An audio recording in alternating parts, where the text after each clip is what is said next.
কোন মহিলা হিজাব টেনে নেবেন, কারো দাড়ি ধরে টানবেন, আপনার বাংলাদেশে তা আপনার পলিটিক্স হবে না।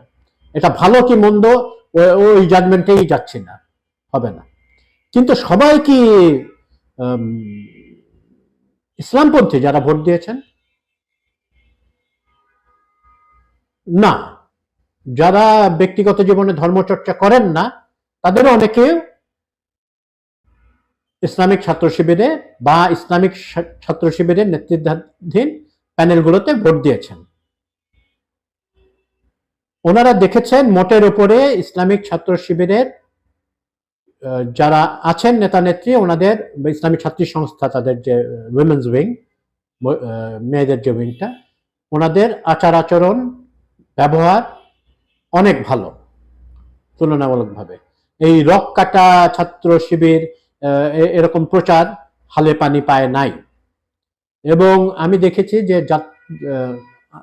আমি বুঝেছি যে যতবারই তাদের প্রতিপক্ষ তাদেরকে রাজাকার অভিধা দেওয়ার চেষ্টা করেছে, ততবারই তাদের ভোট কমছে।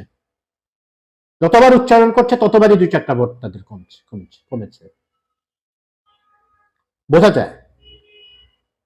দীর্ঘদিন ধরে রাজনীতি পর্যবেক্ষণ করছি, ইসলামিক ছাত্র শিবির বা জামায়াতে ইসলামী কখনোই এত শক্তিশালী অবস্থানে ছিল না।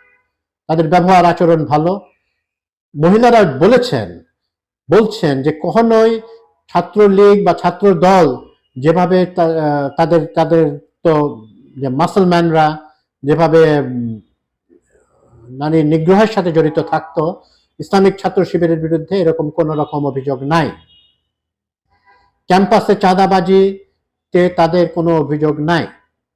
আর একটা বড় কথা কি, এখন আর ওই আদর্শের বুলি কপচানো, তত্ত্ব কথা কপচানোর রাজনীতি শেষ হয়ে গেছে।